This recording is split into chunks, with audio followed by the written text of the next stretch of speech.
WesWes Show. And we are on. Welcome to the channel 135 podcast, the home of the WesWes Network's movies and TV shows, TV series podcast, where we discuss our favorite things in life and pop culture and whatnot. This episode is about Hot D, the House of the Dragon finale episode that came out on Monday. And I'm here with the usos from the WesWes Network, Stace from our rugby podcast, The Counter Rock. How's it going, bro? Boys, yeah, good to be back on again. Best show on TV, so a bit sad this is going to be our last episode for a while, but yeah, really enjoyed being on the pod with the boys, so thanks, boys. No worries. Yeah, man, it is probably the best show of the year so far, and it's going to be a bit of a mish to find the next TV series to watch, but I'm sure we can get there. We also got the brother over here from Empty Out the Clip, Eric. What's up, bro? Hey, what's up, Kims? Yep. Just like Stace, it's good to be back. Yeah, man, it's good to be back. Yeah, man, we finally made it. Just like the Auckland Blues made it to the finals. We made it to the finale episode of Hot D. Yeah, man, we're gonna break the spoilers out. We're gonna spoil this episode, so yeah, if you haven't watched it, I suggest you stop this, go watch it, come back and listen to us chat. And like always, we're gonna start with a synopsis. Okay, so episode 8, title is The Queen Who Ever Was, directed by Jida Vasant Patel, written by Sarah Hess. Tylan Lannister teams up with Tataraki, but must first beat Admiral Shirako Loha in mud wrestling. He wins and she is impressed. Laris convinces Aegon that they do a runner to Bravos, where Harrenhal's gold is stashed, then reclaim the throne when the war ends. Rhaena finds the wild dragon. Gawain challenges Kristen, who regrets the war. Pissed off at being outnumbered by dragons, Aemon burns up Sharp Point with Vhagar. Rhaenyra declares war after realizing her position with dragons won't cause the enemy to lay down. Jace is annoyed at Ulf, who is a bot at dinner. Alan has daddy issues and blows up Corlys. Rhaenyra and Adam fly to Harrenhal after Simon Strong sends a warning that Daemon is dodgy. Alice leads Daemon to Weirwood Tree, where he sees a future including a White Walker and Daenerys Targaryen. Seeing himself as part of a larger story, he swears loyalty to Rhaenyra, who arrives to see what's up. Aemon tells Helena to fly Dreamfire into battle. She refuses and predicts Aemon will die in the war, saying that killing her will not alter his fate. Alicent sneaks into Dragonstone and makes a deal with Rhaenyra, offering to surrender King's Landing to Rhaenyra's forces and Aegon's head for her freedom. Otto is briefly seen in a cage. Soldiers from across Westeros prepare for war. So that's the finale on House of the Dragon. I'll start with you, Stace. First thoughts that went through your head as soon as this episode finished. Go. Yeah, I thought that was a good episode. I think this whole season sort of really mirrors a lot of the natural arcs in Game of Thrones, where we have the season sort of build up and the stakes are raised until we get to the climax of the season, which is usually the penultimate episode. And then the finale is about sort of taking stock of where everyone's at and maneuvering people around in preparation for sort of next season. And I think that's what we got with this finale. A lot of teasers, and it felt like the whole episode was sort of like a 1 hour preview for season 3. So, one of the scenes that I did like was when Rhaenyra and Alicent, they're meeting up towards the end, and Alicent trying to live a life of peace. Now, when she says to Rhaenyra, I don't wish to rule, I wish to live. And you think about that through the season. So Daemon, he had an eye for the throne. Aegon was king for a bit. Alicent tried to step up when Aegon was burned. But now everyone's essentially starting to back down. Daemon bends the knee. Helena refuses to fight, even though that might mean she won't be king for a bit. Won't be the queen anymore. Alicent's trying to sort of take off and live her peaceful life. Aegon and Laris are sneaking away. So, and after everyone's sort of making a play for more power, at the end of the season, all we're left with is Rhaenyra, and Aemond who are still prepared to fight it out and try to rule the Seven Kingdoms. So a good way of sort of tying up the finale for sure. Yeah, yeah. We talked about this last episode how the pattern with Game of Thrones, you had the penultimate episode, which is the big budget spin, might be a big battle or massive CGI, and then you have the last episode finale in each of the seasons, which is like the sort of like the breakdown after the smoke clears sort of thing. Everything's calmed down, see what's up, who's left standing, and then we sort of get ready for the next season and sort of set up the next season. I thought that this episode was the same thing. I don't think it was the best episode out of the whole season. But I also thought that, like you said, Stace, like it was sort of like a 40-minute trailer for season 3, you know, and it was good to tie some loose ends, but then open up a lot of plot where there was questions. There was some flaws to it. I thought the whole Tyrion Lannister going over to the Tyraki, I thought that little storyline wasn't. They should have done it like 2 episodes ago. It sort of felt to me like it was a bit of a fill-in. I mean, sort of storyline. We didn't get to see everybody or the characters that we saw all season to hang out with them to see how they felt. Leading up to season 3. I thought that little scene in the beginning with the Tyraki sort of introduced a new, sort of went deep into a new player in the whole thing, where I thought they could have done it a couple of seasons ago, a couple of episodes ago. But I think that was my only thing with this episode. But yeah, man, I thought it was pretty good. It wasn't the greatest, but there some good things happened. You spoke about the end scene with Allison and Rhaenyra's having the conversation. Man, I thought that was the best acting I've seen in ages. That was some quality acting, man, and Yep. just the way they were having the conversation and just the facial expressions and all that stuff was really well done. And I thought that was like the top shelf part of the episode there. That scene there. Yeah, that scene was better than the first time that they meet each other again. Yeah, well, When- it was. when Rihanna. Yeah, it was sort of like because the 2 conversations, right? They had the conversation in episode 2, I think it was sort of, and it sort of mirrors that first conversation, but in reverse. It's Yeah. in reverse, right? So it's now Allison coming to Dragonstone to plead for, help. Let's stop the war. Whereas the back in episode 2, when Rhaenyra went over there to King's Landing, she was trying to stop the war. Yeah, so yeah, that was a pretty good that was a pretty good scene, and I love the acting in that scene. Yeah, how about you, Eric? What was your thoughts of that episode? This episode, so let's straight up, it was a massive tease for the next season. Yeah. Absolutely massive ass tease for the next season, man. That's all I could say about it. After it's finished, I was like, fuck, I never got the battle that I wanted, man. All that time I was talking up the battle, I never got it. So it was like, oh, okay. But now, in saying that, it is still a good episode. So, yeah, like, we've got a lot more questions now, but yeah, there's some eye-openers in that episode too, eh? There's some surprising stuff in there. So, yeah, no, it's really good. Yeah, and I thought also as well that episode sort of tied in a lot more into the Game of Thrones, especially Yes. with especially with Daemon looking at the three-eyed raven and seeing the future and seeing some of the stuff that happens in Game of Thrones 200 years after that. So yeah, that was interesting, the tie-up. Yeah, it's surprising too, eh? How you can just put your.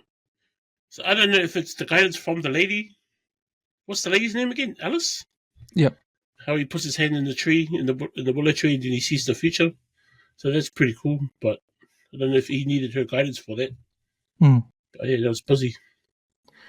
Yeah, man. Was there anything in this episode you didn't like? Mm, I don't. No, I.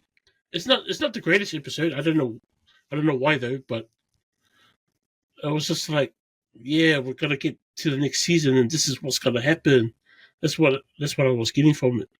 It's like, yeah, Mm. this is coming. This is coming, and this is coming. But you're not gonna see it until the next season. Which is in 2026. Which is in 2026. It's like, And I'm like, oh, what? come on, man. What the hell? You guys gonna march for 2 years? Yeah. How about you? How about you, Stace? What didn't you? What didn't work for you in this episode? Yeah, I think Eric touched on a good point there. I mean, if you listen to our predictions weekly, we're predicting, oh, there's going to be a big battle coming up, and this whole season they've been talking about the war and how it's going to be going on, and it still hasn't officially felt like it's sort of started yet. You know, we had that mini battle with Renice dying. But That yeah, was everyone's it, still sort of it's still like a lot of maneuvering and posturing of pieces into place. So Yeah. I think that I'm with Eric. That was probably the thing that I didn't like about the series. It just dragged on a bit too long in terms of getting the war to actually get going. You know, they've been talking about it for the whole season, and now we're gonna wait till season 3 to get something happening again. So yeah, I just didn't like how they dragged that on a bit, and also that bit with just thinking about the season with Damon, which we'll probably touch on. His whole storyline this season was a bit strange with all the rest of it. So yeah, that's probably the war though is definitely the one. Yeah, he's like the biggest like his whole story was just like he was tripping on the island and horrible with all this walking in like sleepwalking kind of stuff. Mm. All the ghost stories in it. And then it took him to touch the tree to see the future. And finally turned his shit around and now he wants to serve the queen. So I was like, what the hell? I don't know if that's legit or Damon's just thinking of some other shit, but okay. See how it Well, goes from there. you think about his journey this whole season. Like, he goes to Harrenhal early. Like, I think in the first episode or even the second episode. Yeah, bro, he's been And he tripping stays ever there since. until the finale. So he's been there for a minute, right? And he's like they're trying to tell him something. They're trying to tell him he's an asshole, and he should just like, who cares about being a traitor, and like get down to the business and learn about the Song and Fire story and all that kind of stuff. And he's just being stubborn all the way. And like, it's sort of like, how you're trying to explain to someone and they don't get it. Yeah. And you get frustrated because you're continuing to explain, they still don't Just get keep it. on And then going. you gotta like grab them by the back of the head and drag them to the place and show them, see, that's what I mean. And then like, oh, I get it. That's the part in the finale when he touches the tree. So yeah. Yeah, I'm sure Alice is like, He needs hey, to go step on the head. Alice is like, you're supposed to come here, sleep for one day, I teach you the lesson, you get it, and you move on. You've been here for 2 months, I've been teaching you the same thing. Still not getting it. Mixing potions, mix a stronger one, mixing more. I'm like, holy shit. Fucking hell, hard already. Yeah. Stubborn, bro. Yeah, so I thought that I think the thing that didn't work well for me was the whole it's a Tyreki thing. There's that scene where Eamon, he's sitting on Vega, he's just destroyed Sharp Point. And I was just wondering, like, how maybe it's due to budget cuts and all that kind of stuff, but there's been action that's been happening off screen or we don't see. I think, if I don't know if they would have shown Aemon put fire to Sharp Point, because man, at that first scene when he's just sitting there on Vega, I didn't know what he was looking at. Yeah. Who did he do it, or did the other dragons do it, or what is that city? Is that King's Landing, or I don't know I don't even know what that was, and then they have to explain it after. So I don't know if there was missed opportunity to show some action there, but I don't know. They did a similar thing with Blackwater and I forgot it. Their feud. The Blackwoods, yeah, and the Blackwoods, yeah. And the Blackwoods, yeah. They did a similar thing there where you see an argument, and in the next scene you just see them lying in the river. Hmm. So it was kind of similar in a way, where they just skipped out their whole battle. And there would have been just another missed opportunity there too. Mm. Yeah, so I can imagine, with the budget and all that, because it was like it's 20 million per episode. Holy shit! It's 20 million per episode, Fuck. so I think that's the budget. So I guess they have to take some out, another one episode that doesn't need so much CGI and blah blah blah, and put it all in wherever they need it. Episode 4. That was the one big massive ass dragon battle. Yeah. Yeah, that whole thing with the whole episode, the whole plot with Lannister up in the Taraki. What have you got any thoughts on that, Stace? Yeah, I think. Well, it looks like Allison's gonna. I'm hoping that in season 3, episode 1, they get to the point of the war, or get to the point where she's taking over King's Landing. And you think, they've put up that blockade with Corlys.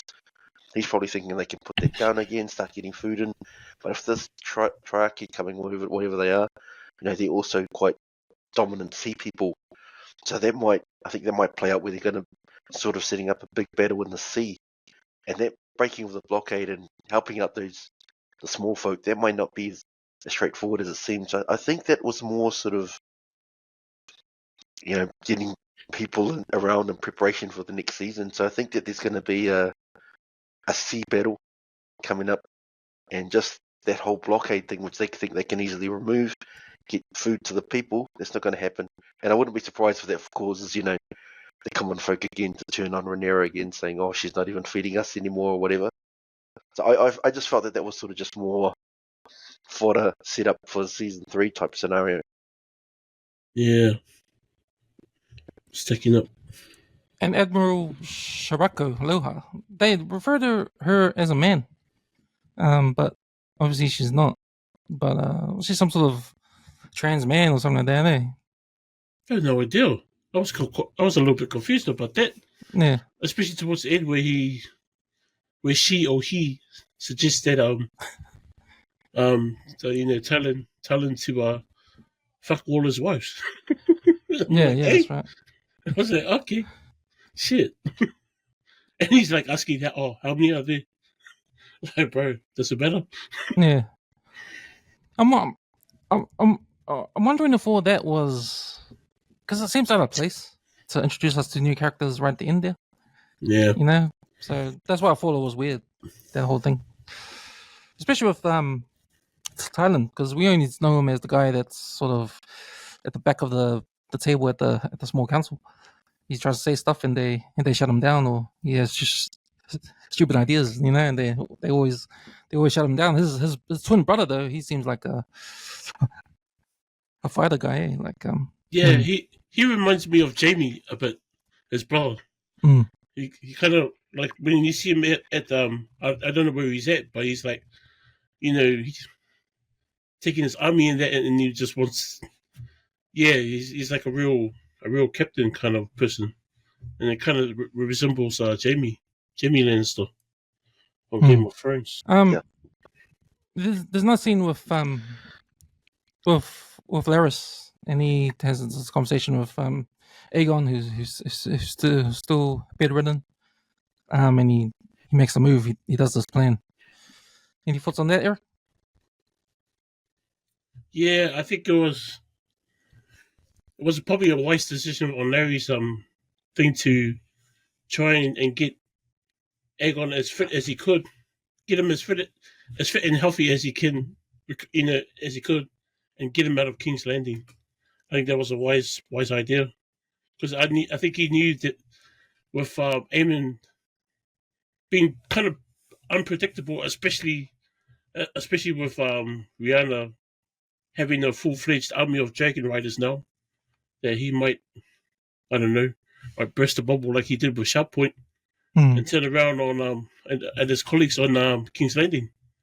So yeah, I think Larry saw the opportunity to take Aegon out of King's Landing, and I think it was a great move, because I'm sure if he didn't, they would have been in the in the firing range at that point. Yeah, he seems like a kind of guy that is after is after power and for himself. So I thought from his perspective, it's all about survival mode now. Yeah, Like he yeah. knows Eamon doesn't like him. He knows that Rhaenyra's got Yes. all these dragons and they're like on the back foot now.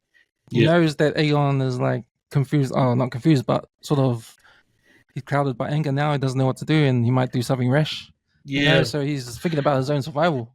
He So- might come back down and kill all of them. So he has this plan to take Aegon out of King's Landing, but I think he's also trying to make himself make Aegon feel like that he is his friend in a way when he's saying he's trying to convince him, oh, we should go because I'm trying to save your life. But really, he's trying to save Yeah. his own life.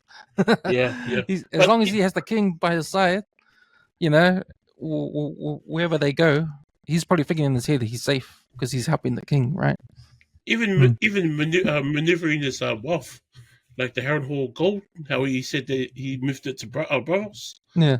So that clearly he's got a plan. He's got a plan all set up. So man, I see him as like I think I've said this before, and I see him like Otto. He's almost the same, but Otto I think is for the kingdom, and Laris is for himself in a way. He just wants the pieces and maneuver them around for his benefit only. Because I like that part in that scene where, and you can tell how smart he is because he talks to Yes. Aegon. He tells Aegon, "Your brother wants to kill you," and Aegon says, "Well, take me to my throne.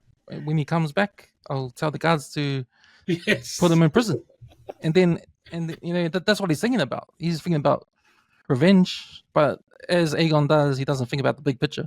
Yes. So Laris, he goes, "Yeah, but what are you gonna do after that? Like, you got no more Vega now, and you're up against like fucking 100 dragons."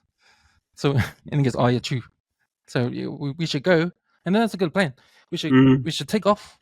I got all this money stashed away. We can live lavishly with all that money till this war's over. We'll come back and pick up the pieces and take over again. But yeah, he gets a bit emotional that way while he's talking to Aegon. Like how he talks to Aegon and speaks to him, like how people look at him funny and stuff. It's like he's experienced that before, kind of thing. Well, Aegon's not a king, man. He doesn't think Yeah. about all these things. Like that's the difference between him and his brother Aemon. Because later on in the episode when Aemon's talking to his sister and his mom, he's saying that this is all about survival. I need to preserve our bloodline. I need to do this to survive. He's thinking about his family. He's thinking about the crown. He's thinking about power. Aegon, he said, "Oh fuck, my dick doesn't work anymore." He's talking about his dick, man. It's all burnt up. Like he don't, that's what he thinks about. So yeah. That was cracker when he talked about that too. How he said it exploded. I was like, "Fuck, Dragonfire does that to your dick?" Shit, exploding penis.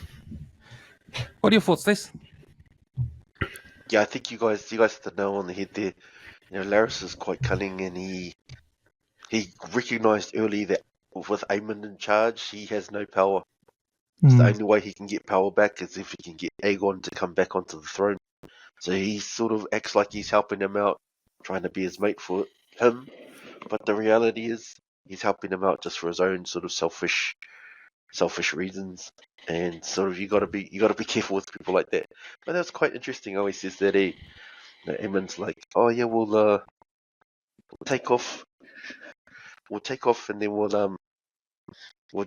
run away. What do you think about that, Aegon?" And he's like, "My dick exploded like a sausage in the microwave." That's what I think. He says, "Yeah, but what about the plan? What do you think about the plan?" "Yeah, when I go taller, it drifts down the side of my leg." So I'm like, "Bro, that's not what I've been asking you." But I think, Stick to the plan. but I think that shows because Aegon can't bear any more children, so he has no heir, which means Aemon will always be his heir. So Yeah, hold up. I think that's sort of where Aegon's coming from a little bit. It's sort of if he feels hopeless that Aemon's always going to be the one after him, whatever happens. So yeah, hold up. Yeah, it'll be interesting though to see what happens with that, where that goes, because that was that sort of ties into the last scene where when Alicent and Rhaenyra makes that deal, And part of the deal was with Aegon, and Aegon's not going to be there.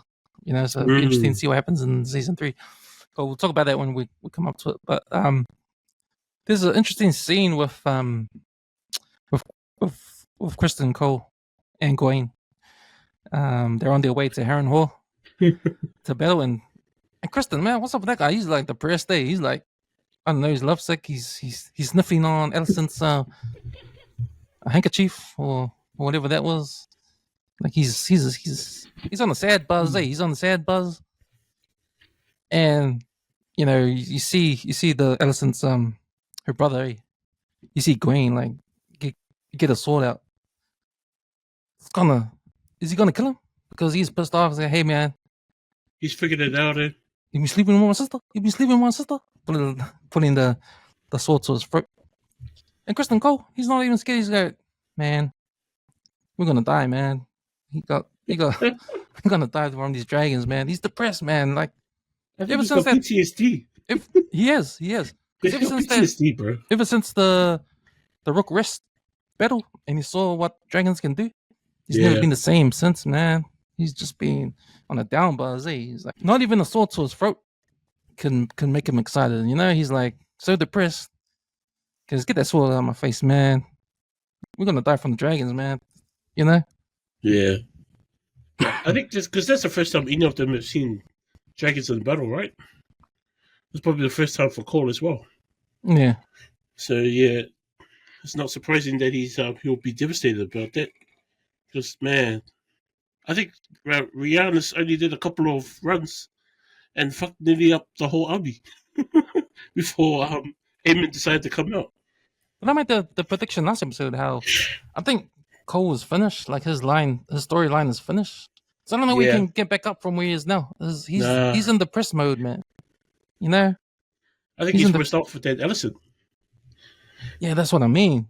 Because he's stuck being the Lord Commander, commanding this army, which he knows has got no use against these dragons. And he's just like a sad buzz guy, man. Like, let's go, guys, let's go, and he's not even into it. Yeah, he's like, die. Fucking. He's got a sword to his face, and Gawain's accusing him for sleeping with his sister. It's the honor to the brother, and to the family, and he's like, man, we're gonna die, man. It's like a depressed mode, man. He like goes back and cleans his sword, and Gawain, he's confused. He goes, oh, and he sits down with him. Oh yeah, we might as well just sit down. Sit down. Yeah, I think he understands too. He understands as well what's at stake. So yeah, I think they're in a situation where they're like, shit, we go to this battle. We have this battle, right? Most of us are gonna die. These dragons are just gonna step on us like they did last time. What the fuck are we gonna do? Yeah, that's right. Yeah, man, I slept with your sister, but we got other things to worry about, man. Yeah, we got other things to worry about. Fuck, I don't know how we're gonna get out of that. Yeah, exactly. Yeah, you think about who Kristen Cole is? Like he was the part of the King's Guard or whatever, the leader of this army. That's how he views himself as this warrior. And you remember early on, he was showed a lot of bravado going into these wars, like he was going to dominate the rest of it. Then the dragons come along, and he's insignificant, and sort of his whole self-worth of who he is and how he views himself as a person is tied up into his ability to be a soldier and a fighter and all the rest of it. So, that's essentially been taken away from him. And you're right, Eric, he's got like PTSD now about it. So he turned into quite the philosopher. Some of his words were quite well said, a poet. Turned into a poet. So maybe that might be his future. He's, writing poetry and stuff. Man, but I don't even think he'll make it through the first episode of season 3. I don't know what was more sad, seeing Kristen Cole depressed or having his depression contagious. Because the way Gawain just sat down next to him, that's what I was gonna say. It's like shit. What the fuck is that gonna carry on through? And you look at the whole army around him, because they're watching, and they're like, "Fuck, are we gonna die?" By the time the army gets to Heron Hall, they're all depressed, man. Yeah, the whole army was watching there. They're like, "Fuck, are we all gonna die?" Imagine you're a soldier, and you're with the army, and the two leaders are like, "Oh fuck, we're all gonna die." What does that do for you and your team morale? You're like, holy shit, man. Team morale is on the all-time low with those guys. Damn. Man, if I were the soldiers, I'd be like, nah, let's get out, man. Let's go. Let's get the fuck out of here. I think the next scene we go to Dragonstone and the royal family's having dinner, and we see the new dragon riders Hugh, Adam, and Ulf. And Ulf's been a dick, eh? Or he's been rude, or he's been like he's actually been himself, eh? Yeah. Like if you were like low born all your life, and you next minute overnight you're practically eating with the royal family. Imagine if we were like next minute we're here in Henderson. Next minute we're eating with The Queen. King Charles and there. They like, how would we act? Like, oh, give me some more that fried chicken, some more chicken, some more birds. Give me some more birds. Somebody, you got any more than what's this potato stuff? Yeah, so he's taking a piss, eh? But I think that's the way he is, because we know when we first met him at the brothel, he's a bit of a joker dude. Eh? He's a bit of a party dude. He wants to drink and have fun, and so he's carrying it on with the royal family there. But he pissed Jace off, eh? And Jace was pissed off, eh? After having that conversation with his mum last episode about bringing these lowborns in, now this is a chance to see what they're like up close, and he would tell them off and try to do that kind of stuff. But Ulf didn't recognize him in the beginning. Eh? He had to be told who he was, and then he sort of like, he backed off. Yeah. But did you see how he walked into him after he was told off? It was like he disregarded his personal space. It's like, oh yeah, whatever, he shrugged it off. He hugged him. No, didn't he hug him? No, he was like, yeah, he hugged him and stuff, but when you walked past him after the apology, it was just more like a, bump shoulders type of walking past. So it was like, I can see this Olaf guy being a big, massive problem, man, straight up, right off the bat. I think he might be one of those ones that easily seduced by power. Yeah, he goes to Jace. Sides, but he goes, oh, Jace, got lovely black hair there. You know how all the commoners, I guess, talk about how he's not that's not his real father, and all the rest of it. His father's actually that guy. Yeah. So for him to just that straight away, man, you got lovely black hair. I'm like, bro, that's not a good introduction. Yeah, he was taking the mickey out of him, man. Yeah. He was twisting his balls, man. But the way it was funny, eh? He was on the table when Rhaenyra was there. And Rhaenyra sort of told him off too. Hey, if you want to be a knight, you got to be like, be polite, have manners. And he goes, oh, I'm not a knight yet. So it was like, he's still busting balls. And then he was like, oh, I wish you guys had a sense of humor or something like that. After that, I was cracking up at that. I was like, oh shit, this guy. So I don't know what Rhaenyra's and Jace are thinking, but what the hell what's the dragon's name? Skylight or what? Silverfang. Silver Fire. Is it? I think it's Silverfang. Might be. Silverfire. Oh. Silver is something. Silverwing. No, it's Silverwing. It's Silverwing. Right, Silverwing. They're probably thinking, what the hell is Silverwing thinking, man? Like, is this the right? Oh, man. But they're going to have to go with it. They have to go with him, so.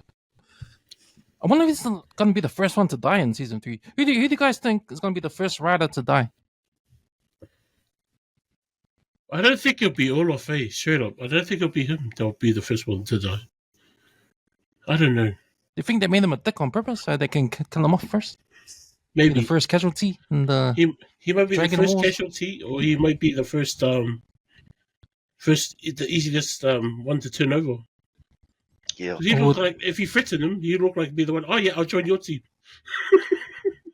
Yeah, like, he's sort of you see him, he's quite like you said, he's quite the wild card, but he really enjoyed that life of luxury in that royal area of all the wine and food and stuff. So that I'm with you, Eric. I think he can be potentially bought. It wouldn't be sort of Game of Thrones or something if there wasn't a betrayal. So I think that if the Greens can get to him and sort of offer Ulf, I will give you more food and more wine, a castle, some ladies and stuff, I reckon he might go for it and betray Rhaenyra. Mm-hmm. So I wonder if that might be on the cards for him. Yeah, like a spy or something, yeah. Yeah, he looks like the weakest link out of all of them, eh? Yeah, one that can be turned easily. because Um, we know at least with Hugh, because he's still got that he's motivated because his daughters died, and I think he blames Aegon for that partly. yeah, Not releasing the people out of Aemon, not releasing the people out of King's Landing during Colossus' blockade of the sea, where they can't get any food Mm. and or yeah. help or any medicine. So I think that's what's motivating him. But it's And funny, Adam, eh? he's like close to his father, to his to Corlys and the Valerians. So and they're Yeah, sided with Rhaenyra, so he's more on their side too. Eh? Plus, yeah, Yeah. he knelt to Rhaenyra's last episode. yeah. It I was don't just think. like an automatic thing, though. He just Yeah, like he was automatic hit to the kneel knee down. straight away. You know, I don't I remember reckon he might be the one. seeing. I wonder if he might be the one to die first day. That dark one, Yeah, Adam, or whatever. If he does, I wouldn't even bet an eye. Like character wise, he's probably one of my least favorite characters. because Sorry. the thing about these Drain Riders, they're all the main actors in the series. So if they die, then that's the main, that's one of the main characters gone. Like they all are, right? Except for Yeah, the, other than these Dragon Riders, you got Aemon, you got the main guys on the black team and the green team as well. If any of they because the dragons are gonna go battle each other, they're gonna die. One of them is gonna die. So yeah. hmm. And everybody on that table practically rides a dragon. So yeah, it's buzzy. It's six dragons on that table. Or maybe that young girl who's trying to get that other dragon, eh? She might be the Raina, one. yeah. Yeah, Raina. I'm like, oh, we told you not to get one. Just look after the kids. You didn't listen. Hey, you couldn't die for that. Yeah, Dragon. I think she doesn't want to be left out, eh? Either that or she wants this dragon for protection for her and her siblings, maybe, or Rihanna's kids. I'm not too sure. I don't know how her story's going to play out in the third season. If she's Uh, going to join her sister. Yeah, I thought one of the good things about the series about the dragons that they all every dragon is different. Is a different character because they look different. They got different names, obviously, but they look different too, and they got different sort of styles, the different sizes. Yeah, This wild dragon that Rhaena finds, that's an ugly ass war torn dragon. They like ripped wings and sort of ugly face and stuff like yeah. that. They like And the claws, they look kind of weird. Like, homeless dragon. yeah, homeless dragon. There's that scene with Ellen and Corliss. So I think the scene's been building up all season. Like these two having a like sort of like a hard conversation. I think every time they met each other, they sort of start the conversation, but it never goes as far as what we saw in this last episode, where Ellen blows Corliss up. I think it's kind of like a last straw thing, and sort of comes back and tells his dad off, like, where were you? Like, blah, blah, blah. We went there and I had to, like, do this, do that, being a lowborn and all that kind of stuff. So, how dare you tell me if I needed help and all that, blah, blah, blah. He just pretty much told his dad to fuck off, like, so. Yeah, But they have to be together, right? Because you see them in the last scene when they're in their boat heading to that ship that Corliss renamed. That's the title of this episode. The Queen Who Ever Was. Yeah, I thought that was And a good scene because you think about. I thought it might have potentially offered an interesting insight into the mindset of the bastards, eh? So he mentioned, like you said, Cams, he was left starving while the rest of his Valarian family were eating, filet mignon and all that stuff. So how much yeah, resentment there is from him, So you sort of think about, those Targaryen bastards as well. Do they feel similar? Are they resentful? They were being essentially cast aside as well. So I wonder how that might play out. That's what I sort of took out of it, the mindset of these bastards. And also, you're just thinking about, House of the Dragon. That House Valarian, that's a really powerful house. But 200 years later, when Game of Thrones starts, they're essentially non-existent. So I haven't read the books, but I'm thinking, is this sort of the beginning of the end? Corliss, he's been unable to find an heir. This guy's essentially rejecting it. we think that guy Adam might be one of the first dragon riders to die. So I wonder if he just doesn't find himself in here, and they just sort of, House Valarian dies once Corlys passes on, type thing. Damn, that's sad. Yeah, well, it's sort of That's sad. thinking, how did they go from being this powerful now to 200 years later in Game of Thrones? Not there. Something goes wrong in that time, so I'm just sort of speculating, but he's struggling to get an heir, and it doesn't sound like Ellen's interested at this point. So unless he can sort of turn him around, that might be the beginning of the end of House Valarian. Yeah, and saying that, that might be true. The Lannisters and that might be too much for them the next season. Yeah, I'm gonna bet something's gonna change with their relationship. I think the battle will get them close together. I think they'll get through some hard scenes out at sea, and they'll probably reconcile because of that. They'll probably save each other's lives again, or something like that. Something will happen, and they'll experience something, and they go. It doesn't seem. It seems the brother Adam, he's okay. He's got a dragon, so he's happy. He's eating filet mignon. A dragon stone. He's got his own dragon. He can fly around. I thought it was interesting when that scene when they're having dinner again, and Rhaenyra is there, and I think one of the maesters comes and whispers something in her ear. I think it was when Simon Strong brings that message down. Yeah. That he thinks that Daemon's gonna be traitorous. He's gonna betray her. And then he actually, out of all the writers that are on the table, she calls Adam. And you see the shot of Jace. He's like looking like, oh, what's happening? Am I invited to this conversation? But not. Adam he goes, and Rhaenyra goes, and Jace is left thinking, oh man, I should be there. He feels left out. Yeah. So yeah, I don't know if that's brewing something in the future. If Jace is going to betray her mom later on, because he's getting the short end of the stick. He doesn't agree with the lowborn dragon riders. He's got this sort of chip on the shoulder. How, he's a bastard son. He's got dark hair. I think something is brewing in there. Something's brewing in there that he might do something later on, but I don't know. Yeah, it's because I reckon it's because of his attitude towards Olaf. It's just going to make things worse. Because if he just shuts the fuck up and leave Olaf alone, it might be all good. But if he keeps on pushing the buttons, I think things could turn out for the worse for them. I think he'll use them to dish his anger. Yeah, that's what it looks like. Yeah, that's what it looks like. He's like saying, try me, do something so I can do something, do something. Yeah. Do something stupid. Yeah, so... And Jay say he's like all sad. There's that scene he's all sad.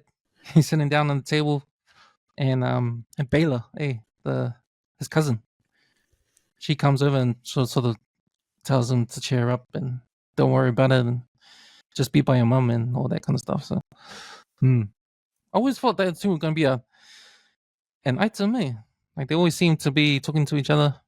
Well, aren't they supposed to be? Aren't they proposed for each other? I don't know. Yeah, I'm sure that. Yes. Yeah, I'm sure they are. So I'm them sure they two propose to will each other. get married and be king and queen after Rhaenyra if she succeeds in her quest. Yeah. Right. Because it was meant to be the younger brother too, and the other girl they found the dragon, right? Rio. Right. That But he Damon's was supposed to be. He was supposed to take over the sea. So he was an heir to Corlys' side, and then but he didn't want to. He got eaten up, dude. and he was getting seasick anyway. But this is where Corlys is sort of stuck. He's got no one to give it to. His daughter that he committed suicide, and that heir that he thought he had is now dead, and and the granddaughter doesn't want it because she loves the king. Yeah, she loves the heir too much. Right. The next scene, we're at the Heron Hall, and we see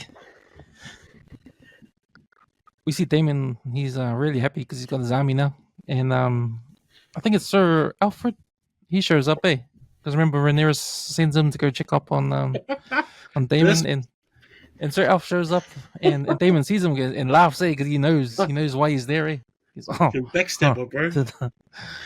Did she tell you to come look out for me? Did she come to see what's going on? And then he goes, "Oh, did you see my army? Did you see my army?" Like he's showing off his big army. It's like a little kid. He's like, yeah, man, bro, look at my army, bro. That's messing me. Yeah. Well, you think I was mucking around? Yeah. My army, G. But then I think that's probably a wrong move for Rhaenyra to send Alf over, because he was one of the guys that were wanting he didn't agree with the strategy they were taking. Rhaenyra was taking throughout the season, Bro, and the how whole to go to war. season. And how to go to war. So he was one of the guys that always spoke up, like, "No, we should be doing this, man." And she was going, "No, we gotta do this." And he was like, "No, we gotta attack now. We gotta do this. Gotta do that." So yeah, maybe it was a mistake sending him over, because of course he would do what he did, because I didn't expect that. So straight away, Sir Alfred takes Damon out the back and goes, "Hey, man, Rhaenyra's, she's good, but man, we need a leader like you, man. We need a warrior, dude. We don't need a diplomat trying to end this war. We need someone strong like you, and you should lead us, and that's like a treasonous thing to say." And he was like careful to say it, but he was probably confident, because he probably sort of knew that Damon probably have a chance to back up what he's saying and go against Rhaenyra. But we'll At see that at that particular moment. particular time, at that scene, David would have. Yeah. David would have. He would have said, "Oh yeah, sweet, bro, I'm done." But Did you guys notice the whisper trailer? There was that big whisper of trailer. Yeah. And he goes, "What's that?" I didn't. I missed it. I heard that he heard whispers, but I didn't hear that part. So, Man, I had to pause and replay a lot of those scenes, Yeah, it was trailer. And he looked behind and was like, "Hey, did you hear that?" And Damon, he's been hearing it all fucking for 5 episodes. He's like, "Yeah, man, it happens over here, man. Get that shit every night, man." That's where Simon Strong, he sees it. He sees us and he thinks something's up. So, and that's when he sends word. Yeah, man. Do you guys think that Damon, he would have taken that path to try to take over? Fuck you. I don't. If he wasn't sure in the future, if he just stick his head in the tree, no, without a shadow of a doubt, man, that guy would have taken it. If he knew he had a chance to, I reckon he would. Yeah, I agree. It's sort of like confirmation bias for him. He already thinks that, and he sort of, if he can get someone else to sort of think that that's a good idea as well, it sort of just convinces him of what he wants to hear, and sort of he can run along with it. Because he was already holding on to that plan for the whole season, essentially. So I think hearing it from someone on the small council, that probably just gives them extra incentive to carry on the path. So I think that's what it took. It essentially took someone forcing him and showing him, "Hey, look, this is your role, and this is why you can't be the king." Forcing it on him, the visions, just so he can physically see it. That was it. Otherwise, he probably would have carried on. I'm with you, Eric. And then he touches the tree, and then he sees all the visions. He practically touches the tree, and automatically he binge watches all seasons of Game of Thrones for 2 minutes or for a few seconds. And what do we see in his visions? Right, we see Daenerys Targaryen, her back, and the eggs hatching with the dragons. We see the three-eyed raven, a young three-eyed raven. What else do we see? We see the Night King. We see the Night King. Yeah. We also see Daemon or someone walking over a pool of blood with dead bodies in the war. It looks like a battle zone. We see Daemon drowning. So that might be his death. He drowns by death. Oh yeah, he dies death by drowning. And then he snaps out of it. And then all that potions, all those visions he had, just culminates to this one moment, and then he switches straight away. And we know this because he bends his knee down to Rhaenyra when she shows up. Now that scene, when she shows up, that was a tense scene for me, just to think what's gonna happen. Like, is she gonna get stabbed? Is she gonna get? Is Damon gonna stab her? Because when she walks in the room, no one bows down. No one's bowing down, man. She walks in and she's like kind of shocked because no one's bowing down. Like they're still talking amongst themselves, and and they see her and then they just stand still and all that, and then they're still standing. Damon's coming towards her, and then he bends the knee.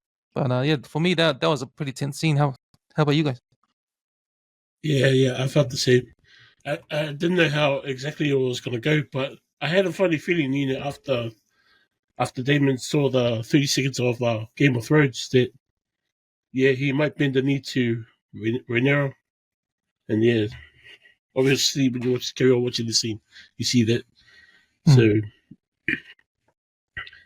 it gave me chills, eh? It gave me chills when he sort of like stood up and told everyone to let's go to war, and everyone's shouting, yeah, all that kind of stuff. And I was like, oh yeah, sweet.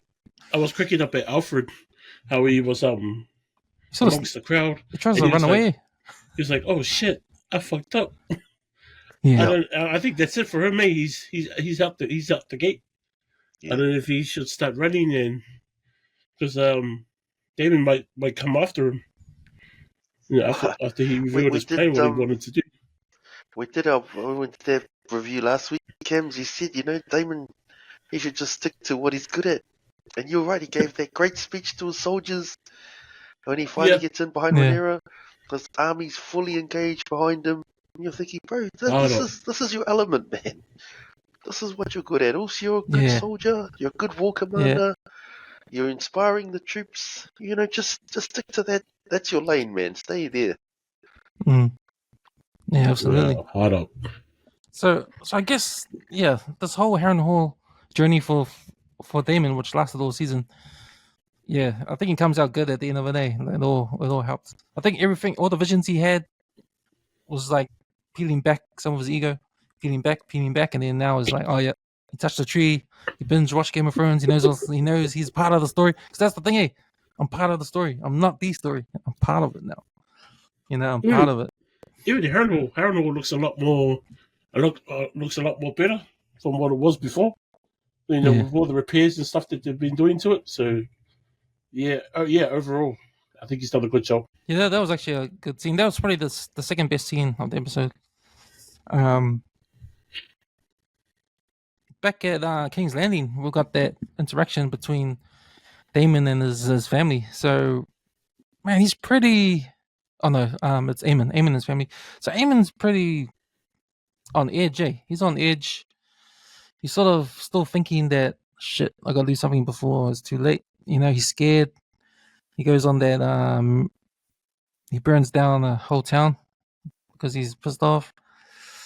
And the first thing he wants to get as many dragons as he can. So he tries and bullies Helena to take up her dragon, which is the old dragon, eh? Apparently her dragon has been through a lot of battles, so it's it's a dragon that's been there, done that. But she, that character, Helena. This episode sort of shows her strength, eh? Because she sort of came out of the blue and sort of did things in this episode that you thought, oh, she's not like a weakest link anymore, eh? She's pretty strong, eh? She's a pretty strong character now, and she showed it when Aemon comes and tries to get her, force her to jump on the dragon. She says no. She stands her ground. She says no. And then once Aemon was forceful, that's when Alicent that's probably where she snapped and said, shit, my kids are fucking fucked up. Like, I missed my bad mom, and my kids are fucking things up. And that probably leads to her decision to do what she does. But Helena, she shows up in the visions too when Damon touches the tree. So she ends up to be a big part of the story, or whatever the story is. What she shows up in the visions, and she is strong when she stands her ground against Aemon. So I think she's probably misunderstood until now, eh? Like, you think about it, she's the character that's just there in the background. She just she's just watching everybody. Like, she's not making any moves. She's not saying anything. She's just watching. She knows, because when time comes, when Aemon does his last ditch attempt to get her to fly the dragon, she goes, "Well, I saw you try to kill our brother. I saw you, I saw what you did." And then Aemon goes, "Oh, I will kill you." And she goes, "Well, if you can, but it's not gonna do anything." It's like she's straight up like that. So yeah, man, it's a bit surprising her character to be doing all that, but I thought it was pretty cool. Well, you think, I mean, if Eamon was a bit more wiser, because she can see things and she's got these predictions, so that'd be quite useful if you had someone who could see what's going to happen in the future to have as an ally. So yeah, I think if he was a bit more wiser, he could have used that and think, oh well, you could actually be an important voice on the small council or something like that, as opposed to him just trying to resort to his threats and all the rest of it. But that interesting thing, she said to him, "You're gonna die at the God's Eye," I think, or something like that. Yeah. And that's where that's where he drowns, because he gets told he's gonna die at Harrenhal. That water, that's the God's Eye, that part of the water right there. So if they're both dying in the same place, I wonder if that was sort of just foreshadowing they might kill each other in a battle. Yeah. Because they're both going to die in that same area. So it looks like that Helena's she has foresight, right? So she might have the same powers as the three-eyed raven. Yeah. Because if she can manipulate foresight, then obviously, yeah, she is like the three-eyed raven. It makes it quite interesting, because then she would know. Everything. And I'm making some assumptions that Rhaenyra has to win, because it's her descendants, that Jon Snow and Daenerys and all those other people from Game of Thrones. So she knows that essentially they have to win. I wonder if she's like, "Oh, well, my family has to die. I'm just gonna, betray my own family because that's what has to happen in the greater good of things." Just because she can see the end result and what has to happen. So that might play out, where she's sort of really Team Black because that has to happen for the future.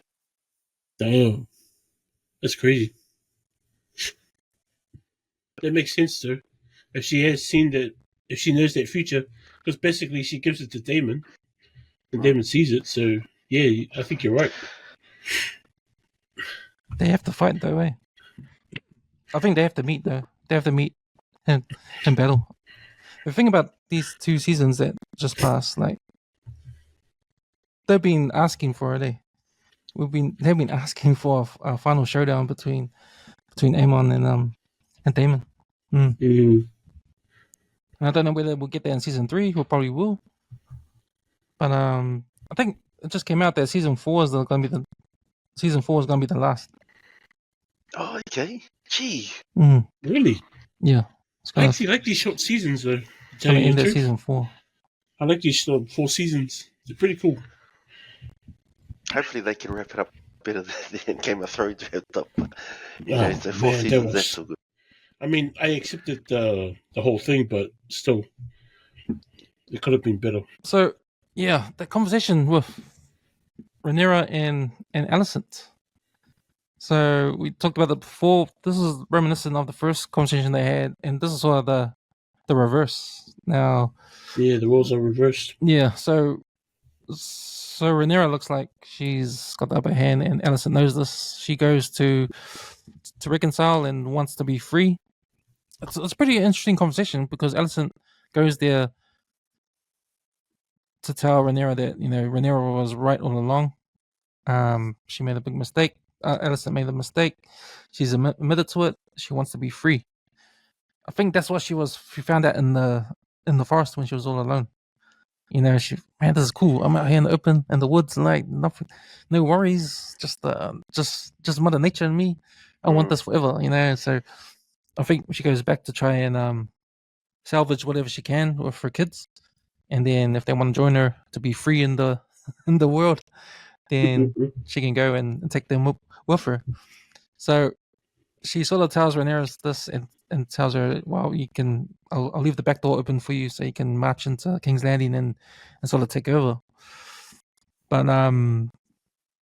Rhaenyra says, nah, it's not that easy because you can't just, just say, "Oh, I'm just gonna go and be free without paying any price." So, son for son, she says, Yeah, son she's for still asking son, for it. and yep, you gotta give me Aegon's head. And I was just thinking, that's her half brother.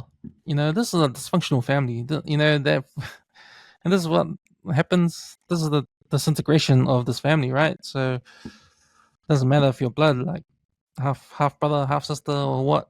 Between the greens and blacks, they're mortal enemies. So, she tells Alicent.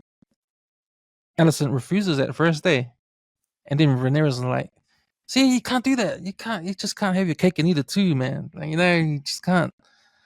And she tells her again, like, "What do you want?" "I want to be free." She goes, "Well, give me Aegon's head." And she sort of nods, She nods. So, I think it was the teary eyes, yeah. She did like the little cry, and Rihanna had the same result. So it was like a confirmation that, oh, okay, you got to give Aegon's head. Hmm. And then she kind of felt sorry for her. Well, One Yes, of, I would. one of the that was best. That's interesting. the best acting performances I've seen, man. Yeah. That whole scene, Yeah. that conversation, man, is so Yeah. good. Well, we know Aegon took off at the end, so I don't know. Do you think that Alicent might have been in on that plan to? Oh, you come in and take Aegon's head, and then we'll sneak him out. I Type don't think thing she with knows. Laris. Yeah, I don't think so, but I just wondered because Or she she's said yes, and then they're gonna get there, and he's not gonna be there. or she's planning to change Aegon's head with Aemond's. Well, Give her the other yeah. son. And you remember Helena? Helena says when she's talking to Daemon that Aegon will sit on the throne again. Yeah. After he'll sit on like a wooden throne, so I'm guessing he's gonna be like Bran at the end in a wheelchair, Or could it be somewhere else? Professor It X might not style. be initially King's Landing. Oh, yeah, it could be open to interpretation, I suppose. But Hmm. I thought, oh shucks, maybe Rhaenyra wins and then Aegon comes back, like their plan they gave with Laris. Maybe they might have some legs, they might work. Yeah. Laris the busy guy. Yeah, it's a fantastic scene. That scene, one of the that best was the- actings you'll see. Going back to these Dragon Riders, because you know what I forgot to say when I was thinking about this episode. What I thought they should have had, because they had a montage at the end, right? They had a montage at the end, sort of setting up the next season. They should have the montage for these Dragon Riders training to ride dragons, man. Like they should have had like a Karate Kid montage sort of thing with them trying to practice on these dragons. Silly man, all the trainers took off in the last episode. True that. They All got the no trainers. dragons. They went on strike, eh? Yeah, they always said, now, mate, you bring these guys here. We're not training any more dragons. So I wonder how long it takes to practice riding on a dragon, eh? Because it doesn't seem like they got too much time to do that. 3 days or something. Yeah. Didn't Rhaenyra say they're gonna fly in 3 days? Yeah, you're right. Hey, So. to you guys, does it look too easy for these characters to ride these dragons? Like all of a sudden, it's just like, oh yeah, the dragon sniffs you. The next minute, you're on its back going through the countryside. I'm gonna say it's gonna be like not surfing, but I think it's gonna be like riding a bike, like because if you think about is it Oath? Yeah, Oath. How he was like riding the dragon Silverwing. Like I said last episode, he was doing donuts around King's Landing on Silverwing, and he was sort of like falling off and falling back on, sort of thing. Like he was screaming, but then he got the hang of it. I think it's easy to get the hang of it, eh? But then after you get the hang of it, you stay on and just try to maneuver yourself, eh? Yeah, Because I think with Adam too, when Rhaenyra and Adam had that conversation on the beach last episode, and Rhaenyra told him, "Oh, can you fly to Dragonstone?" And he said, "Oh, try." So he's been practicing too. So I think it's like riding a bike, eh? It's hard first go, but I think you get a handle of it. I just want to know how they get those saddles up on there. Yeah, that's a good question. true. Yeah, Well, sure. there's other dragons already had them. I don't know about the big one that Hugh got. Oh no, Man. I saw Remofor had one. Oh, did he? On his Yeah. back? Yeah. Yeah. I'm not too sure about the other ones. The wild one definitely doesn't have a saddle. So, man, it's busy. Still, yeah, it does look ugly as shit, eh? I had a good look at it. It's like, ugh. Yeah, that in montage with all what's happening with all the players in House of Dragons. So we take a shot of all the armies just converging. You know, you see you even see the Starks go across the Yeah, bridge. You know, they've yeah, that's already right. left. They already left the north and they've crossed the bridge. The pirates are rolling. The Lannisters are rolling. Sir Cole, he's rolling. You know, the Dragon Riders are getting ready, getting their armor up. You Yeah. know, so everyone's ready to battle. And yeah, man, the scene ends with a beautiful shot with it's a contrasting shot between Rhaenyra's and Alicent. So you see a wide shot with Alicent's silhouette of Alicent, and you see a wide shot of sunset and the land, and it's like beautiful. It's like open. So that represents her being out in the open, being free. So she wants to be free. So that's her being free. The other shot is the same shot with Rhaenyra's in the same spot, but it's surrounded by the scrolls. So the camera's looking through the scroll, the holes in the scrolls, and you see the scrolls around. So that's Mm, yeah. Rhaenyra's world. She's not free. She's stuck in, you know, being the queen, and this is what her responsibilities are. The Yeah. scrolls represent, you know, what she has to do and everything that's like keeping her there. So the opposite of being free, I guess. Yeah, man. And then season 3 in 2 years, 2 years time. Yeah. I'm sure the Starks Man, just left the bridge, and now we're gonna wait 2 years. Shit. Yeah. the Greybeards, right? The Greybeards are from the Starks. Yeah, that'd be cool. Yeah. Okay, boys. So should we go to some awards? So I want to give 4 awards out. So we got this Ruben Thorne Award. That's like the weakest link award. We give this award to the worst performance, worst character, or worst scene, or worst anything in the episode. But I want you guys to give one to the episode and one to the whole season. So I'll start with you, Stace. Who would you give your Ruben Thorne Award to this episode? For the episode, yeah, it's a good For the one. worst. I'm gonna go for Alicent. I agree with Right. you. Her acting was phenomenal, man. She is a great actress, and a lot of the scenes she's in, she's really nails it. And Rhaenyra and Alicent together, 'cause that's the second time they've come together this season. Man, they can them two together are great actresses. So I wanna mention that before I give her the Ruben Thorne Award. But I thought that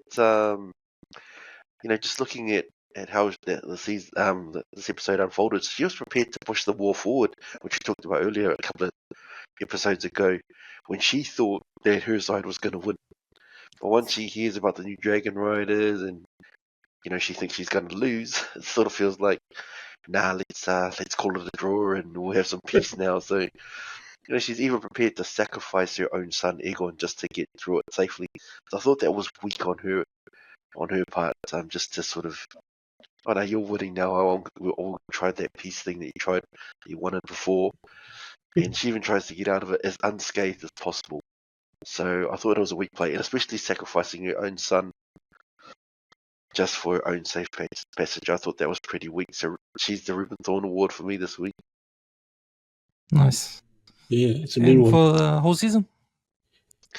Yeah, tough one. I'm going to go for Damon. We've complained about him a lot this season.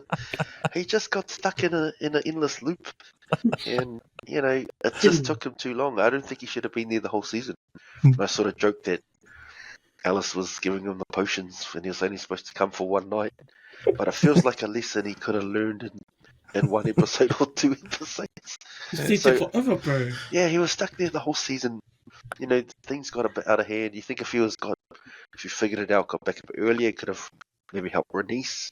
She might have still been alive. I just feel like things play out a bit differently if he learns his lessons earlier. So, yeah, Damon, just too long to figure out. his life choices. Yeah, interesting to hear your guys' thoughts on your guys' awards. Nah, I Sweet. think I'm the same as you, bro. Sweet. Eric, yeah, who's your Ruben Thorne Award going to for the episode? So for the best acting, For best anything in this episode? yeah, I think I'm the same as Stacey. I'll go to Alison. Yeah. And with the actress acting as Rihanna, with those two, it just complements each other, eh? So yeah, it just makes the whole experience a lot more better. For the whole season? For the whole season, man, I'm gonna go Otto. I love that character, eh? Yeah. Man, he's the man. But it's a shame. It's a shame that he's only in probably 3 or 2 episodes of this whole season. But yeah, he's still one of my favorite characters in this whole show. So yeah. Is it because he got caught? Because where did that come from? Because now we know why he wasn't returning Allison's messages, right? Yeah, I think Eamon's being caught up with him, and I think he's going back to King's Landing. I think that's my assumption of the whole situation, anyway. Ooh, that's a good assumption. I didn't think about that. Yeah, how about you, Stacey? Well, what do you think is going on there? Well, Otto? I think Otto's he's a mastermind and he's a great sort of political tactician. So that's actually quite dangerous to Team Black. So to me, I thought, it makes sense that someone from Team Black has kidnapped him just to try to keep him away from Team Green, just knowing what a threat he is politically. Yes. So, that end scene, what we talked about with Rhaenyra and Allison, that showed that despite them being on different sides, there's still a lot of love amongst the two friends. But if one of Rhaenyra's allies has kidnapped Allison's father, that could reignite shit up again between them two. So that was my thought. But that's a good point that you raised there, Eric.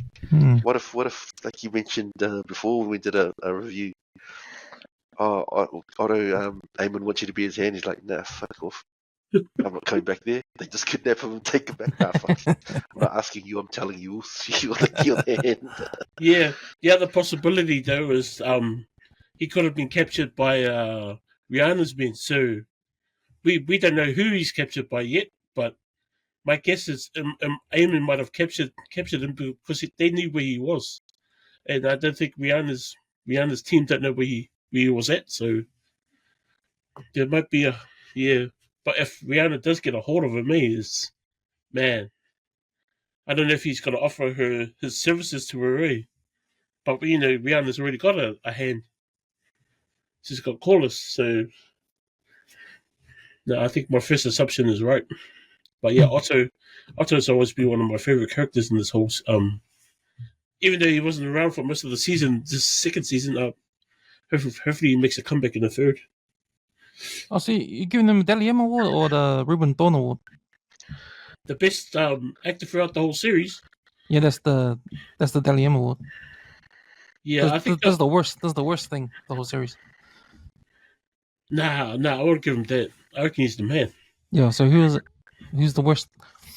In the whole series? Yeah. The whole season? Shit. The whole season. Who's the lowest of the low? I'm thinking Alfred. Sir Alfred, no, yeah. Alfred? Or the guy on the council table that tried to snag off one of his teletells to Laris. Oh, yeah. Him. Yeah, the guy on the council table.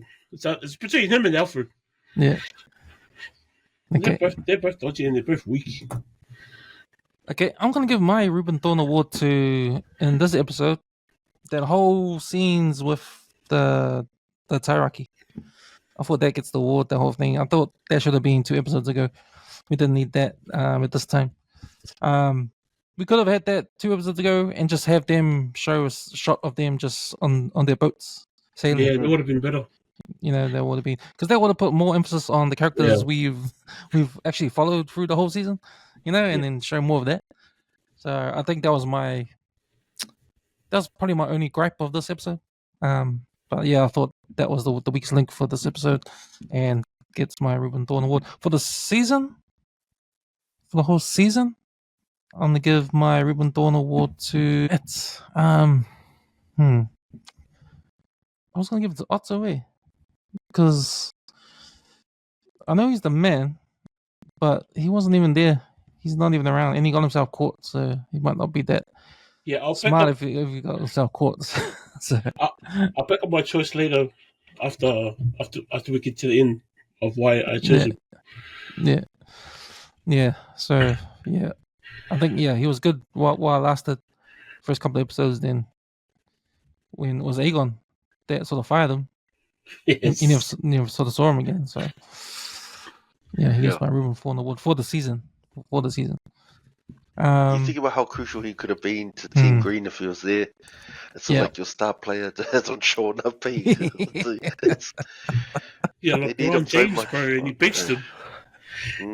Yeah, that's not about shit, man. Shout that one. Yeah. On the other end of the scale, we got the Dalium Award. So this is the best performance or best character or best thing or best whatever in the episode. I'll start with you this time, Eric. Who you got for this episode, your Dalium Award? Oh, the best performance in this episode. Oh, you said it was Otto, Oh no, that was your season there. That was my season. Oh, was okay. And I think my best performance was Allison. Right. Yeah. And then my worst was Alfred, and I forgot the other guy's name on the council. Yeah. Okay. And I think I went back to front, sorry. My apologies. and the whole season was Otto, Yeah. Okay. Stace, your Dalium Award for the episode. Yeah, for the episode, I'm going to go for Damon for Dalium this week. You know, it took a while, but he's finally given up his thirst for power. He's committed to backing Rhaenyra. And, you know, we spoke last week about his interactions with Lord Tully. You know, he was so pissed off how he got schooled and how that affected his ego and played to his vanity. And just thinking about his character arc, you know, he started the season quite arrogant. You know, Eric, I think you mentioned that, you know, he's only thinking about himself. And he's quite self-centered.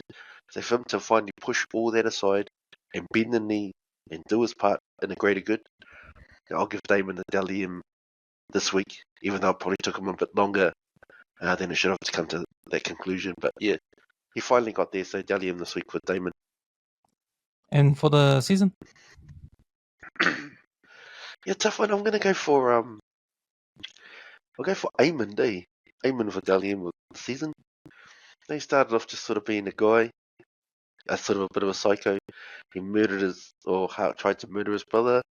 He's taken over as king. He's trying to fight for it pretty hard, even though the rest of his family look like they're backing down. Yeah, just from where he started the season, I think that he probably wasn't a realistic king option. And now where he is now, he's the one on the throne, and he's fighting hard to keep it. So yeah, I'll give Eamon sort of a bit of left field of that one, but yeah, I'll give Eamon the shot this one for season. Yeah, that's a good pick because he has grown. He has grown over the series, and he's sort of shown that he does make good decisions. But I think the only thing about Eamon's decisions, he did clean house. You know, he got rid of, like you said, the incompetent guys, and get rid of them, send them away. But now he's alone now. Like he's got these guys that were, even though they were incompetent, they were loyal to him. Now they're not around. Yeah. So now he's stuck trying to do things on his own, trying to get his sister to ride a dragon. She says no, and like he's sort of like, he's by himself, sort of thing. So, if he could have got Otto, if Otto didn't get caught, he could have got Otto there earlier. Yeah. Otto would have helped him make even better moves than some of the moves he made, which is unfortunate. Or fortunate, depending on which team you support. But yeah, I thought just from where he started to where he finished on the throne, even though it appears it's going to be short-lived. Yeah. So yeah, I'll give him the Dalium for the season for that. Right. Sweet man. My Daily Award for the episode goes to Helena. Because man, she came out of the blue and she's like fucking stood up and said, "Hey man, I'm not this quiet, scared person that you guys thought I was. I actually got some strength here." Stood up to Eamon. And I think when she showed up in the visions, sort of was a hint that she's important, but you never got that at all during the whole season. So this is the episode where she finally like stood up and she actually means something. The little thing she did. Eamon comes up to her, says, "Hey man, can you ride a dragon?" She goes, "Oh fuck off, man. I'm not gonna do that." So yeah, man, I'm giving my Delium award to Helena for the episode. Nice. For the season, I'm gonna give it to Rhaenyra. All season, I mean, her and Allison, they're always on the cover of season one. They're on the cover of season one and the cover of season two. There's a reason for that because they're the main people in the story. They're the main characters, and they, like you said, they're mean actresses. They got skills, and when they're together, the chemistry, the scenes together are electric. Just man, you just go 100% on them, man. You believe them, but I think with my Delium going to Rhaenyra's, I forgot what the actress' name is. She is good, man. Her facial expressions, every time she's in a scene, like, you can tell sort of what she's thinking in a way with her facial expressions all the time, and it's deep, It's yeah, I think she's awesome. Yeah, and she's doing her best to be a queen. I know she wants to get out of her skin and go out and get her hands dirty, but she's being protected. She's stuck in the castle, and she's giving out directions, and she doesn't want to do that. She wants to get out there, but I think that whole thing with her battles between her staff, her staff and her kids, and what she has to do, and I think she's doing a good job of that. And I think throughout the season, she actually sort of, because half the season we think the green team are winning, and Rhaenyra's is kind of she's kind of lost, but now she's overcome all that now, and you can see now that she's got the upper hand out of the blue. Yeah.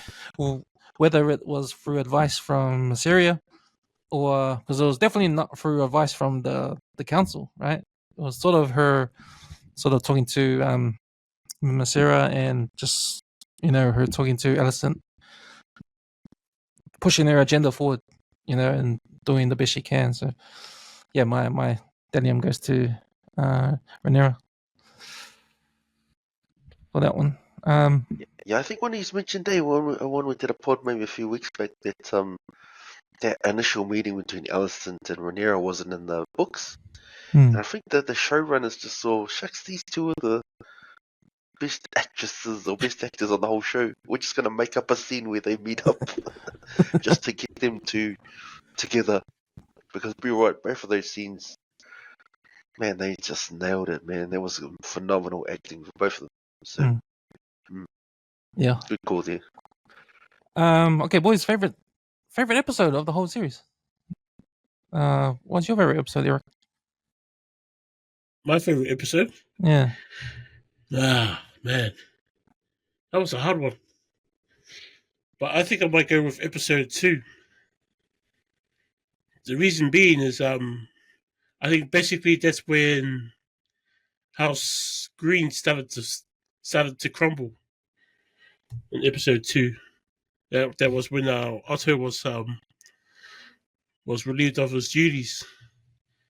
Aegon decided to push Sir Kristen as the hand and fire Otto and get rid of him completely. And Otto predicted their downfall, that this will be, it will be really for House Green, and he was right.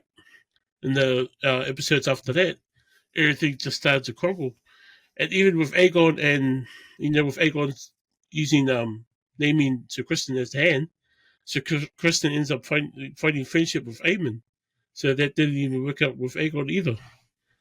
So, yeah, as Otto was saying, that for petty revenge, it wasn't worth the price. They didn't see the long game in it. So yeah, I think my favorite episode was episode 2. Just the acting too from the actor with Otto was awesome on that episode. Wasn't it, man? And where do you rank this finale episode compared to episode 2? It's not even. I didn't even rank it, man. It's not even there. For me, it would be episode 2, episode 4, and episode 7. Right. Those are my 3 favorites. Episode 4 is the battle way of Yeah. So basically, Rock's that's Rest.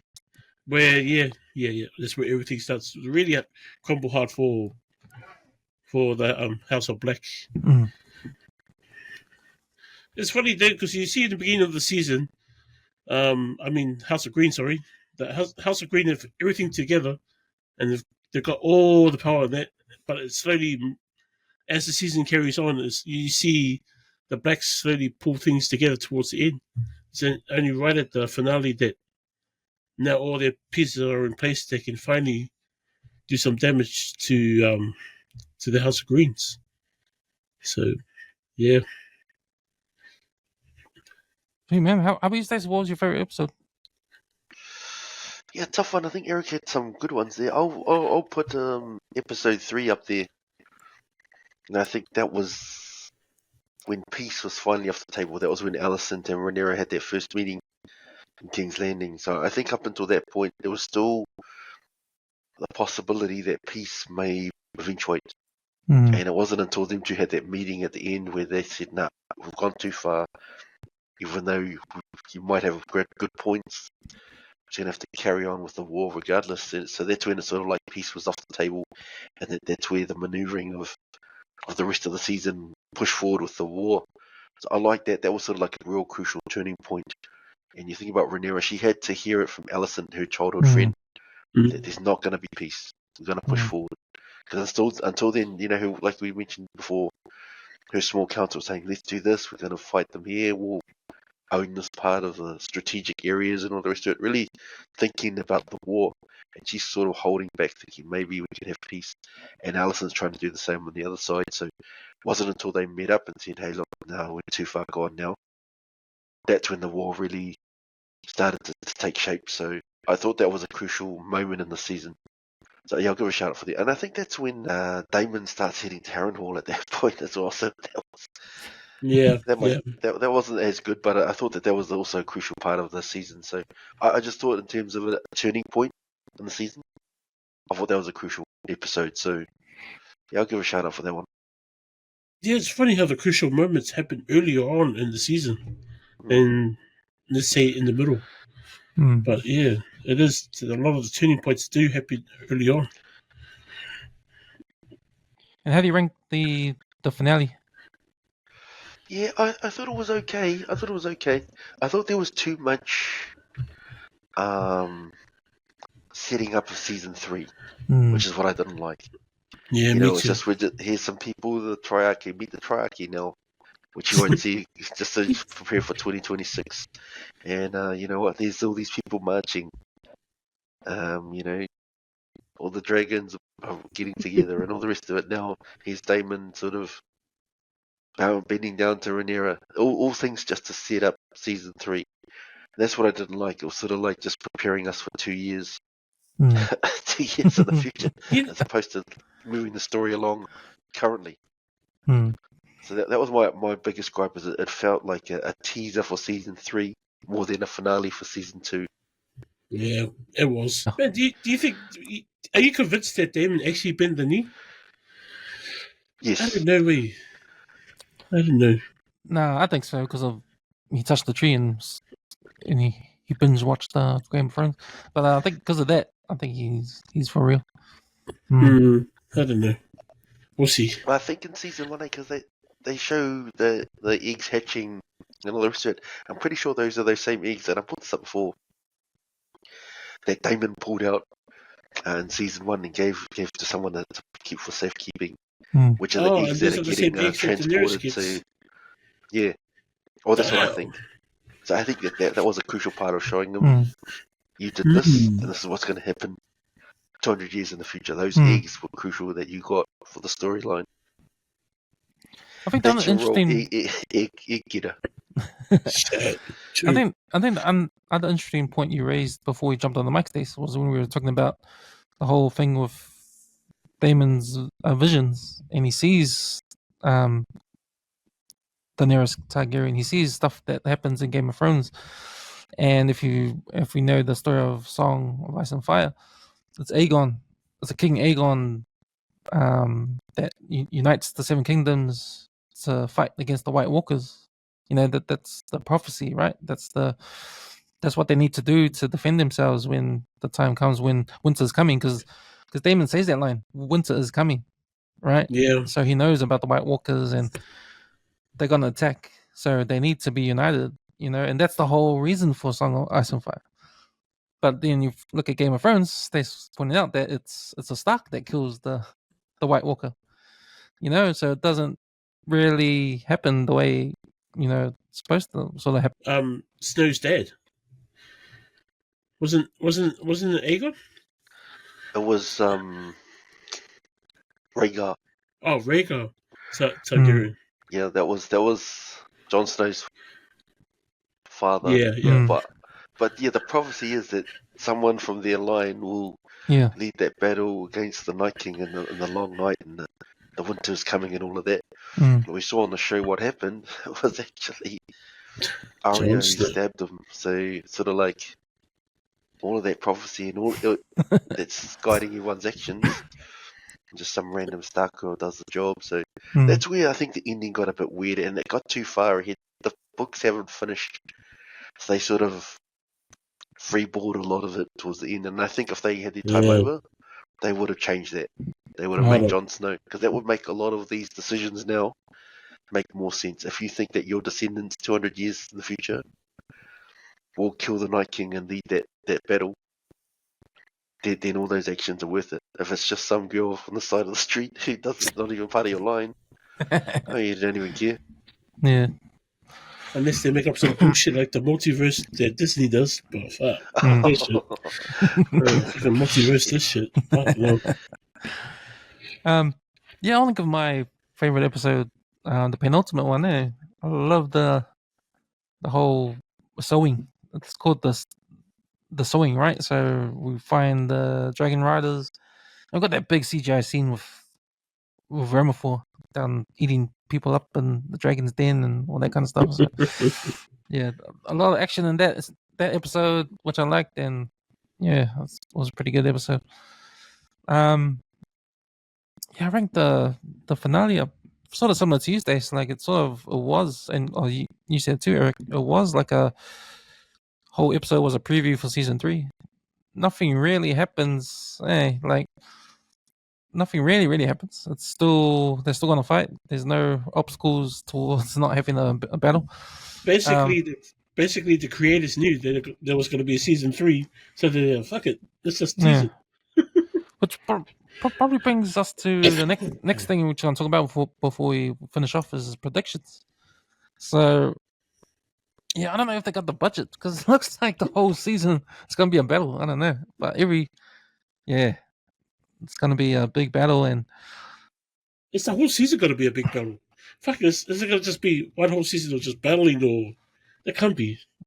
Yeah, well, it'll be strategies. It'll be dragons will die. Yeah. Dragons will die. And people will be. I think there'll be battles in different parts of Westeros. And well, we're starting to see the story starting to branch off in their own directions. Like each of these characters are. It's kind of similar to how Game of Thrones was going, where they had different storylines for each character, and they start merging together. But in the House of Dragons, you're starting to see they're starting to separate with Laris and Aegon Hino to Bravos, the Lannisters attacking Carlos in the sea, and Aemon preparing for battle to Harrenhal and that, and yeah, so Kristen's heading off that way as well, and Daemon. So there's actually quite a few battles, probably two big ones, one on the sea and one on land. So yeah. Yeah, well, I think it's inevitable that someone on the dragon will die. Whoever that is, it's gonna be up in the air. But I reckon it's gonna be my prediction. The first to die is gonna be probably Hugh. Hugh the Hammer. Yeah, or maybe Aegon. I like that guy. Oh no, maybe Amon. Or maybe that was that whole Helena thing. Amon and Damon have a battle in the Heron Hall, and they both die. Any predictions? thinking- Huh? I'm thinking Adam. But if you're right, then it might be Hugh. Yeah. Okay. I also think Adam, just because I think that makes callers have less and less air options, which sort of fits into his house vanishing off the face of the earth into it by the time Game of Thrones starts. But yeah, that's going to be interesting. Oh, we also see Anison's son and his blue dragon. They show up. Ah, yes. So there's Daeron. I actually thought that was Helena, but yeah, people were saying it's the other son. So I was like, oh wow. So we got 3 against.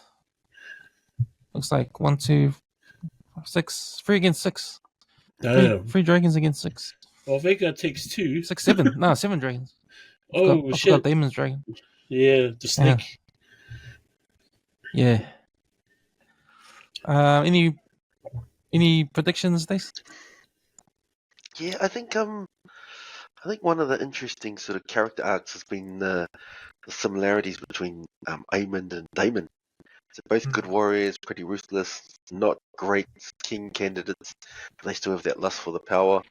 I think, Eric, you mentioned on a previous pod that Aemond, he's desperate to battle his uncle. And, Alicent said in that final showdown with Rhaenyra that she confirmed that he's heading to Harrenhal.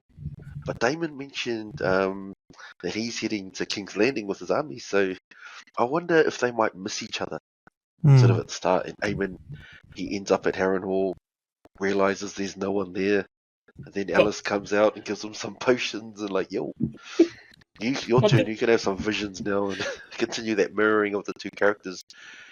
They might be followed by Rihanna's and Alicent's plan. If Rihanna accepts the plan, if she accepts the plan, wait 3 days, go over, and just take King's Landing without the bloodshed.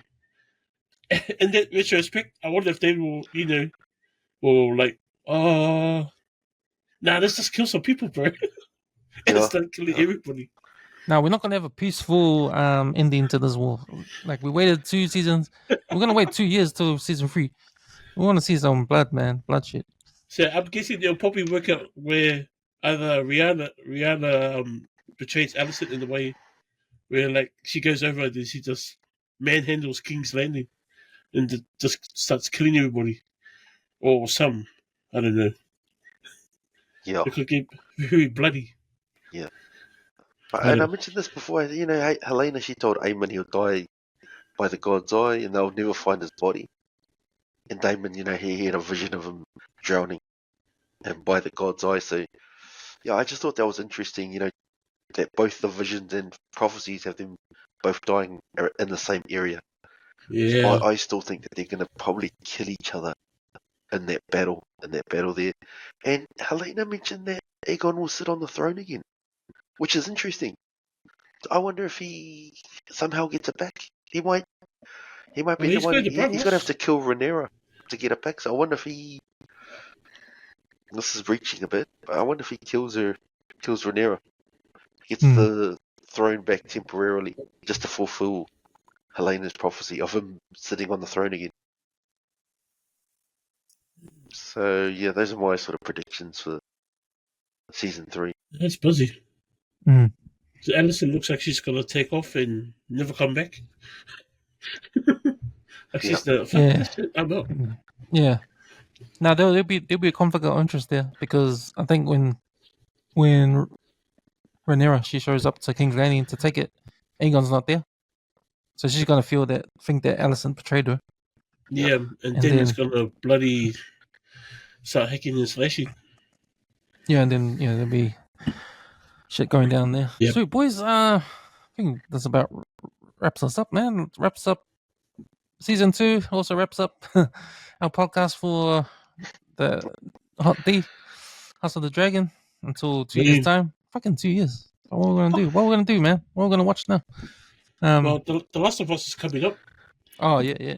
So I don't know if it's coming up this year. Hopefully soon too. Or Penguin. Oh, bro, that looks mean. That Like the looks so penguin. good. Mm. But yeah, man. Yeah, that's us. Thanks for coming, boys. We'll do it Thank again. We'll try to figure out what to do. What if there's any movies to watch, and we'll review it, or new TV series. But we'll keep up on the chat anyway. Thanks, boys, Okay. for jumping on. House of the Dragon season 2 is in the books, is in the bag, like the Super Rugby Trophy 2024. Thanks, boys. All right. Have a good week. Bye. Boys, thanks.